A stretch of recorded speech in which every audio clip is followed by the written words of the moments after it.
এক নং কুলগানি ইউনিয়ন শাখার বিএনপি সহ অঙ্গ সংগঠনের কর্তৃক আয়োজিত আজকের মত বিনিময় সভায় সম্মানিত সভাপতি,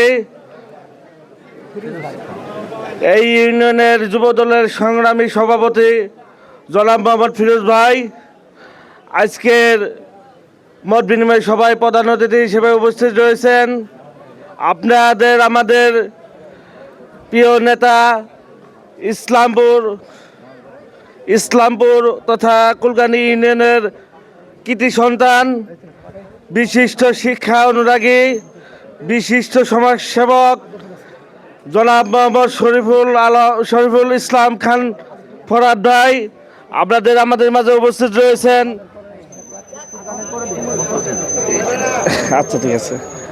যুবদল, ছাত্রদল, স্বেচ্ছাসেবক দল এবং এই ইউনিয়নের বিএনপি সহ সকল অঙ্গ সংগঠনের নেতৃবৃন্দ সবাইকে সালাম, আসসালামু আলাইকুম।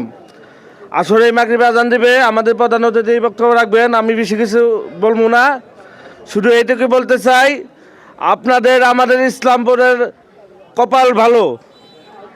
আমাদের ফরহাদ ভাইয়ের মতো একটা লোক আমাদের মাঝে এসেছেন, আমরা তাকে ধরে রাখার চেষ্টা করব এবং আগামী দিনের ইনশাআল্লাহ ধানের শীষ প্রতীকের মার্কায় প্রতীক নিয়ে আমাদের মাঝে ফরহাদ সাহেব এমপি হবেন। এই বলে আমার কথা শেষ করছে। আসসালামু আলাইকুম। বাংলাদেশ জিন্দাবাদ, শহীদ জিয়া অমর, দেশনেত্রী বেগম খালেদা জিয়া জিন্দাবাদ, তারুণ্যের অহংকার তারেক রহমান জিন্দাবাদ।